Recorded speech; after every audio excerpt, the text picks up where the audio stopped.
begin with some big breaking news that's coming in at this hour. India has now eased ban on Chinese websites. We're being told that TikTok, AliExpress, Shein, the web pages now have been unblocked in India. Only the home page can be accessed is unblocked, but the apps still remain banned. When it comes to AliExpress, one still can't purchase items from the website. So websites have been unblocked, but the apps still remain blocked. What does this mean? Is this the first step towards expressing thaw in ties between India and China? Prime Minister Narendra Modi is headed to Tianjin, China for the SCO summit. There is surely going to be a meeting on the sidelines, and there could be very much a conversation on what was a very stern action that was taken by India post the Galwan clashes. What has really changed? To discuss this and more, I'm being joined by Managing Editor Business Today, Siddharth Zarabi. Siddharth, thank you so much for joining us. Let's begin with what does this mean? Apps still remain blocked, but the website has been unblocked. Is this messaging?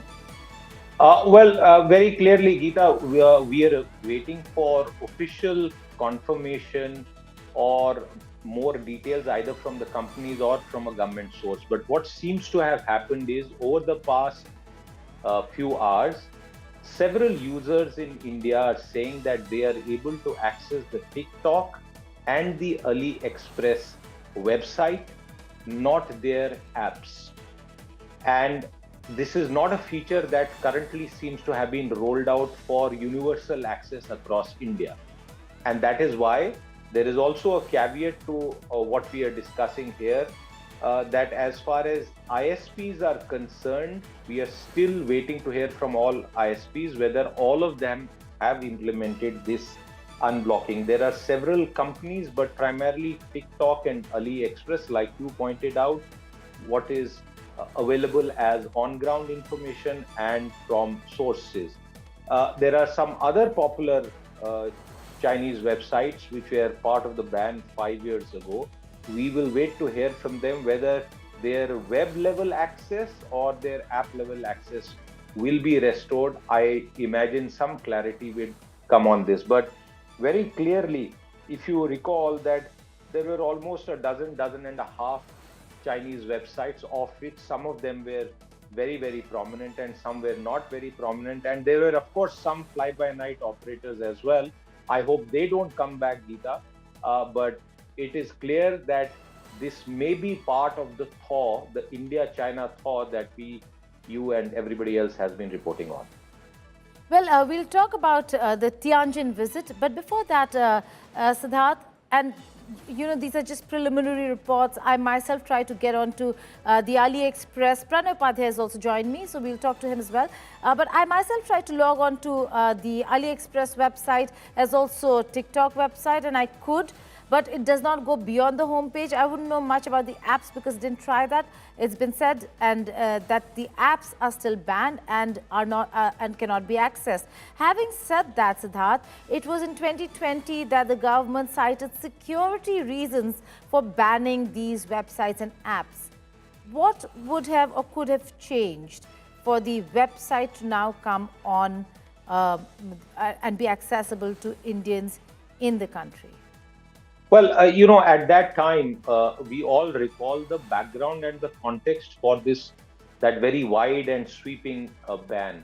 And you are right in pointing out some of the conversations at that time about security. But I would say, and I'm completely for the moment keeping the China-India border tensions and all of that on the side, that if you were to only assess and compare one app from the other in the digital world with regard to data privacy and security, all have the same loopholes and all don't also have the same loopholes. Right. So there is no guarantee that a website or an app from one foreign domain will not scrape all your personal data away, while as another country's app will not do that. And as far as our own regulations on data privacy, security are concerned, there is a considerable debate that has happened and we are still waiting for an overarching framework that would protect the digital data and identity of Indians. So that's a broad question, but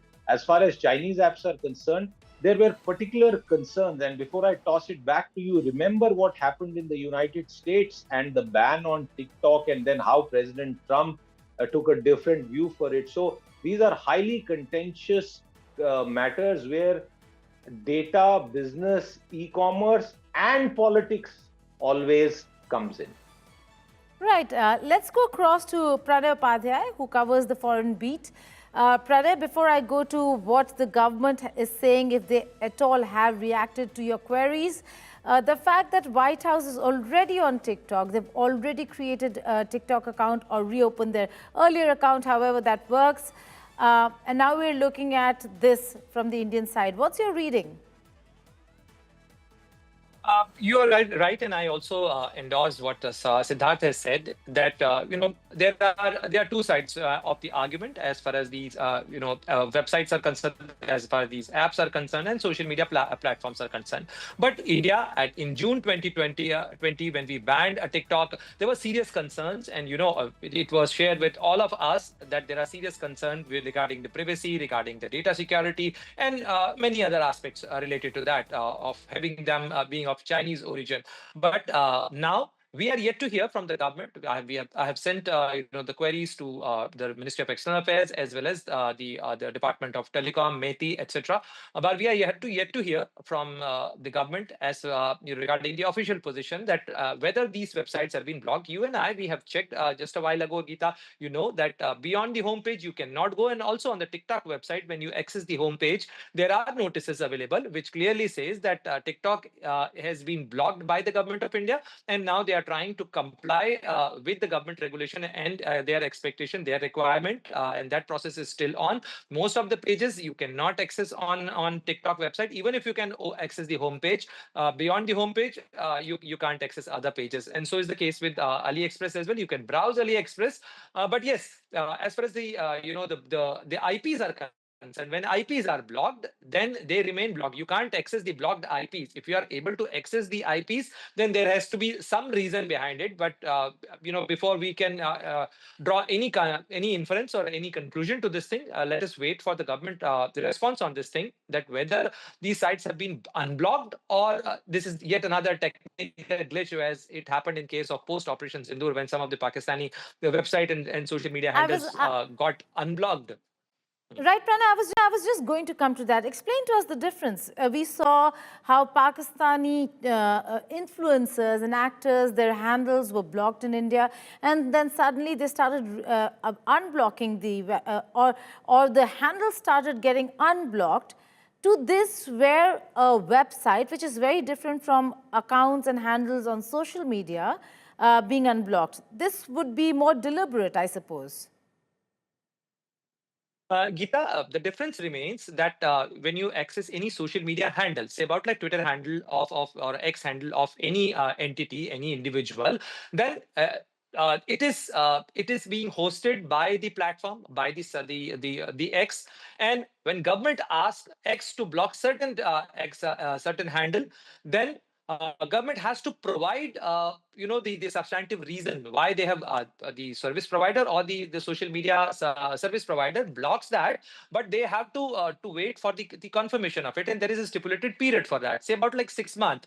If government fails or government doesn't provide the substantive reasons that why it should remain blocked, then it automatically get unblocked. While in the case of the websites, it is the internet domain which get blocked. Yes. And it is, as Siddharth rightly pointed it out, that all the internet service provider get the notification that this domain should not be accessible in the Indian territory. So if that is being accessible, there is a difference. Here you are dealing with a social media entity where they are hosting the different individuals, their identities, their platform, their pages. But here it's the specific domain. If the domain is blocked, then you can't access. And as you have also pointed out, you can't download the TikTok app. And as far as the government notification was concerned, it was illegal to download and access TikTok. So we have to see that whether government has to issue that notification if they are making it legal again. Right. Siddharth, if I could come to you. Now, this is, let's zoom out a little and look at the entire aspect of how this is turning out for India. The major push from the United States of America when it comes to all the dealings that we've had in the past, it's a huge geopolitical shift. And now India, in all probability, before the Tianjin visit, is looking at China and ways and means in which there can be some positive messaging. Is this one of those messaging? Because if I'm looking at social media, I'm seeing a lot of pushback for this decision. Well, it's very clear as far as the the balance between such apps from one country versus another domain. It was very clear that the action against the Chinese apps was born out of reasons other than to only do with sort of privacy or security angle. That could then, as a logic, have been applied for some other domains. But we know that the world of digital apps is dominated by two geographies, the United States and China. And if this relaxation were to have actually been done, it clearly means that the government is taking a stance that if American companies are able to make so much money out of India, and there is also a taxation aspect which remains undecided, Geeta, I must remind you and all our viewers, then why not deal with everyone on the same level? And if there is a diplomatic rationale, as is quite obvious if this action were to actually be formally announced, it will be clear that the government is saying, well, you can't have it both ways as far as the United States is concerned. The billions of dollars of revenue are being scraped out of India. And also look at another aspect very quickly, Geeta, that this comes after a massive landmark legislation which took perhaps just minutes to be passed from the Houses of Parliament, which is the ban on real money gaming. All I'm just saying here is that the government of India is known to take decisions for various reasons, and perhaps the unblocking or access being restored partially or fully to certain Chinese e-commerce or social media platforms could be part of a larger game plan. Okay, but let's just go back to what Siddharth said first, that we're still awaiting a government reaction. This could very well be an aberration rather than a policy decision. We'll have to wait and see why and what really happened. We're also being joined on the phone line by Priyanka Chaturvedi, UBT Sena MP from Parliament. Priyanka, thank you so much for joining us here on the network. This is a huge development. It comes after 5 years. We're looking at unblocking of the websites. However, might I add, nothing can be done on the website. The apps are still blocked. We are waiting for a decision or a response from the government. But your first reaction to the unblocking of Chinese websites that were blocked, citing security reasons?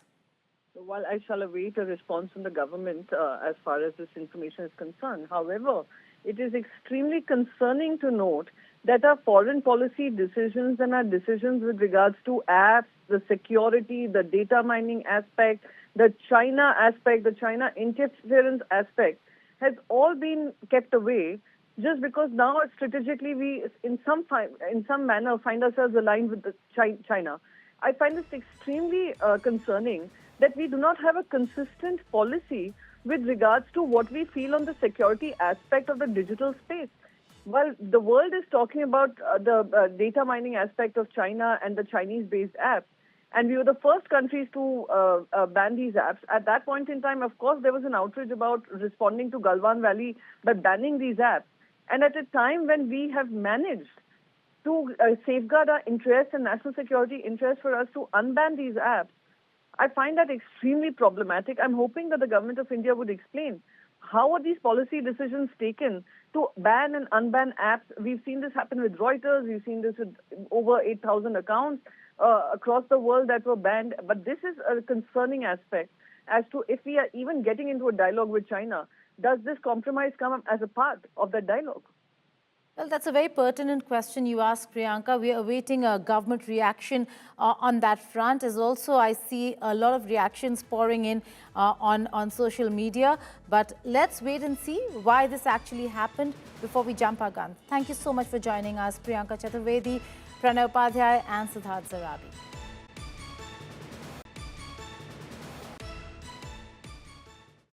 Now, FBI agents have raided the Maryland home of John Bolton, former national security advisor to President Donald Trump and a staunch critic today of the president. FBI Director Kash Patel tweeted, "No one is above the law," around the same time when his agents reportedly arrived at Bolton's residence in Bethesda near Washington, D.C. Patel ordered the investigation into Bolton. According to the Post, the Justice Department had sued Bolton in 2020 in an effort to block the publication and sale of his book, The Room Where It Happened, which was a damning account of his time serving as Trump's national security advisor from 2018 up until 2019 during Trump's first term in the White House. No, I don't know about it. I saw it on television this morning. I'm not a fan of John Bolton. He's a real sort of a lowlife. When I hired him, he served a good purpose because, as you know, he was one of the people that forced Bush to do the ridiculous bombings in the Middle East. Bolton, he wants to always kill people, and he's very bad at what he does. But he worked out great for me because every time he doesn't talk, he's like a very quiet person, except on television. If he could say something bad about Trump, he'll always do that. But he really doesn't talk. He's quiet. And I'd walk into a room with him with a foreign country, and the foreign country would give me everything because they said, "Oh no, they're going to get blown up because John Bolton's there." He's not a smart guy, but he could be a very unpatriotic guy. I mean, we're going to find out. I know nothing about it. I just saw it this morning. They did a raid. The U.S. government is reviewing more than 55 million people who have valid U.S. visas for any violations that could lead to deportation. While answering to a written question from the Associated Press, the State Department said all U.S. visa holders, which could include tourists from many countries, are subject to continuous vetting with an eye toward any indication they could be ineligible or for permission to enter or stay in the United States of America. Should such information be found, the visa will be revoked, and if the visa holder is in the United States, he or she would be subject to deportation. President Trump, in his presidential campaign rally, had vowed to take strict action against illegal immigrants and cleanse the country of aliens by organizing mass deportation. The administration has also taken action against international students who had participated in pro-Palestine protests in universities and colleges across America. Trump administration in the past months has taken steps to enforce the requirement that truckers speak and read English proficiently. The Transportation Department said the aim is to improve road safety following incidents in which drivers' ability to read signs or speak English may have contributed to traffic deaths. The State Department said later that it was pausing the processing of these work visas to review its screening and vetting protocols. The State Department further said it was looking for indicators of ineligibility, including people staying past the authorized time frame outlined in a visa, criminal activity, threats to public safety, engaging in any form of terrorist activity, or providing support to a terrorist organization. And to discuss this, I'm being joined by Nadadur S. Kumar, a Los Angeles-based U.S. immigration attorney. Thank you so much, Mr. Kumar, for joining me from Los Angeles. This is a very important story. Now, define what these violations could mean for any visa holder in the United States of America, and how does it impact Indians in the U.S.? Thank you, Geeta, for having me. When you look at all the news that's coming out about US restricted visa environment, we should not lose sight of the fact that the regulations themselves have not undergone any changes. Only in the implementation, they are really going through a much more elaborate process of vetting, regardless of whether Indians come as students, They come on H-1B visa or B-2 visas. But the security concerns are no more than they have been for a long time, except in the implementation. They are receiving great attention throughout the world. Who is it affecting? And what are some of these violations? One of the subjects that I would like to speak about is the students on F1 visas. This has been in news more recently, and a lot of these are isolated, but nonetheless indicate a trend toward greater scrutiny. So there is a difference between visa revocation and legal stay being terminated in the US. When F1 students come to the US, they obtain a visa, which is the entry visa to come to the US. But the entry visa has always been suspended even for minor violations, which included an arrest in the US. It resulted in automatic revocation of those entry visas, which simply means when they left the country, they had to go to the consulate, go through the process of obtaining a new visa, even if the existing visa is valid, and then re-enter the US. How has that changed recently? It has changed in the following way. The F1 program for students is controlled by a CVS system of administering the laws. And what the administration did was, in any of these cases of detention, they simply terminated their F1 status, terminated their CVS records, leaving them in no man's land. And even those people whose visas were rejected, whose visas were revoked, or those whose CVS was terminated, eventually they took back some of those, which are considered to be minor violations. These violations usually occur amongst Indian students in regard to DUI, driving under the influence, or petty theft. But can there be persecution? Can there be persecution of those who've just maybe said something against Trump on their social media accounts? Could that amount to violation as well? Very briefly, sir, we don't have much time. Yeah, of course it does bring a lot of attention, because social media has been examined now much more carefully. So Indian nationals who have participated in any events, including demonstrations, will come under scrutiny. In addition to that, their social media postings have received attention. And when it goes against the US interest, which is broadly defined in a discretionary world of immigration implementation, it certainly causes for concern that Indian students, I would like to urge them to be very careful to understand the issues before they express their opinions. But any of these changes, I believe, must be seen in a long-term perspective. Right, Mr. Kumar, thank you so much for joining us and adding that perspective, because it is important that people, Indians who are there in the United States of America, are aware of what's happening on the ground. Thank you. Thank you. Now, Pakistan-based terror outfit Jaish-e-Mohammed, led by Masood Azhar, has launched a massive online fundraising campaign worth 3.91 billion Pakistani rupees using Pak digital wallets.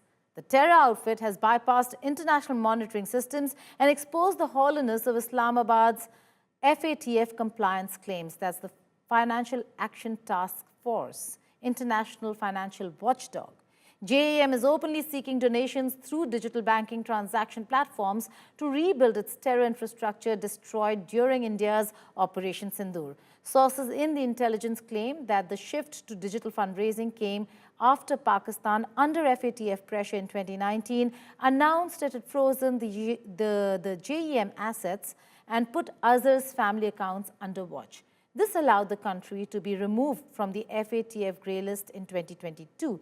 But evidence now shows that JEM, with ISI support, simply moved its operations into the digital realm.